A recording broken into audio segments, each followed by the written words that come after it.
Isa na namang mainit na balita dito sa mundo ng cryptocurrency ang siyang ating pag-uusapan ngayon at ito po ay ang Picoin. Isa po itong matagal nang inaabangang digital asset kung saan ay bigla po siyang sumabog. Yan, biglang sumabog ang kanyang presyo ng mahigit 106%. Pero bakit nga ba? Ano po ang dahilan sa likod ng biglaang pagtaas na ito? At higit sa lahat ay ano ang dapat asahan natin dito bilang mga investors? Kaya yan po ang siyang ating aalamin sa video na ito. Pero bago po tayo magpatuloy ay nais ko lamang po munang bigyang linaw ang aking disclaimer kung saan ang nilalaman po ng video na ito ay hindi po ito isang financial advice. For education and information purposes lamang po ang layunin nito.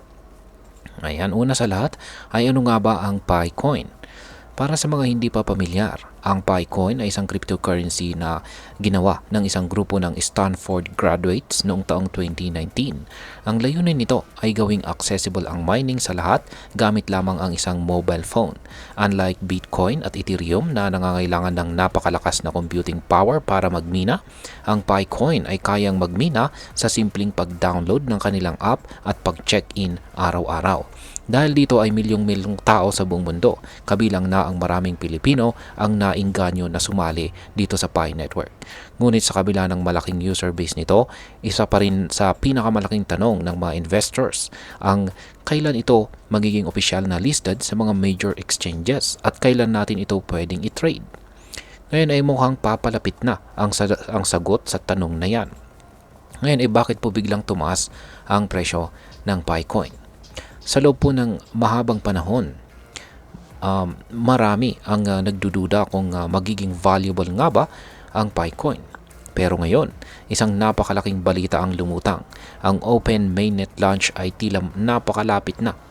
Ano nga ba ang ibig sabihin nito? Sa simpleng paliwanag, ang Open Mainnet ay ang opisyal na pagbubukas ng network ng Picoin sa publiko. Ibig sabihin po nito ay ito na po ang punto kung saan magiging fully functional na ang blockchain nito at maaari nang ilipat, gamitin o i-trade ang mga namina na Picoins ng walang restrictions. Dahil dito ay lumakas po ang espekulasyon na malapit nang malista ang Picoin sa mga malalaking cryptocurrency exchanges tulad po ni Binance, Coinbase at Kraken. At ang resulta, yan, isa pong napakalaking pagtaas sa demand. Sa nakalipas na ilang araw ay lumobo po ng 106% ang presyo ng Picoin. At maraming traders ang nagmamadaling bumili dahil sa posibilidad ng malaking gain or kita sa hinaharap dito. Kaya ay ano po ang mga bagay na dapat nating asahan bilang mga investors? Ayan. So tumaas po ang presyo ng Picoin. Pero dapat ba tayong mag-invest dito? Ano po ang dapat nating asahan? Una ay kung tuluyan pong mailista ang Picoin sa mga major exchanges, maaring tumaas pa ang presyo nito dahil sa dami ng interest mula sa global market, lalo na kung marami ang bibili nito sa unang araw ng pag-trade. Pangalawa, isa sa mga dapat pong bandayan ng mga investors, yan, tayo po yan, ay ang posibilidad ng pump and dump scenario. Ibig sabihin ay maaring may mga traders na bumili ng mura tapos ibebenta po nila ito ng sabay-sabay kapag mataas na ang presyo. At ito po ang maaring magdulot ng biglaang pagbagsak sa value ng Picoin.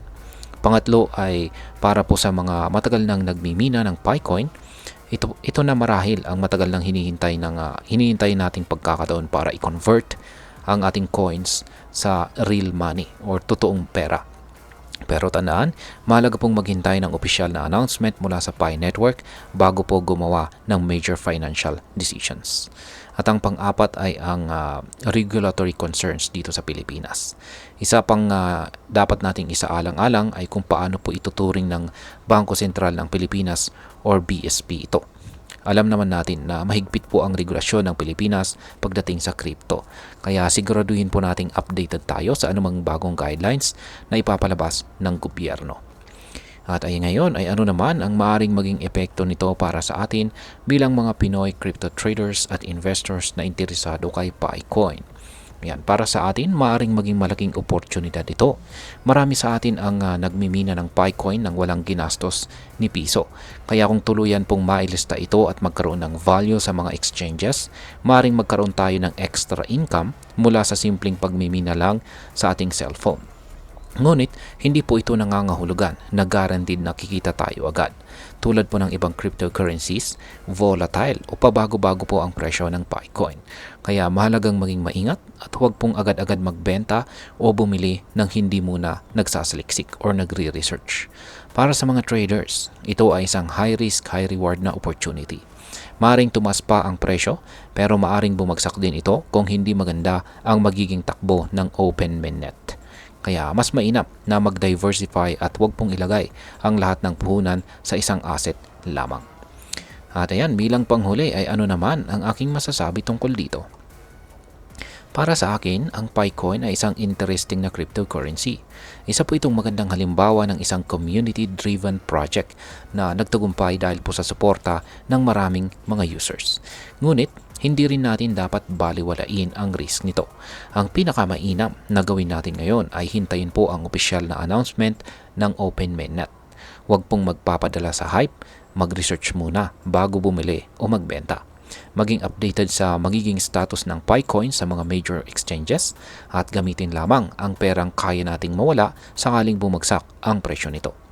Kung matuloy ang listing nito sa mga malalaking exchanges at magkaroon po ng stable na presyo, tiyak na malaking opportunity ito, hindi lang sa mga Pi miners kundi sa buong crypto community. At ayan, hanggang dito na lamang po tayo sa video na ito mga ka-crypto. Sana po ay inyong nagustuhan ang aking paliwanag sa video na ito.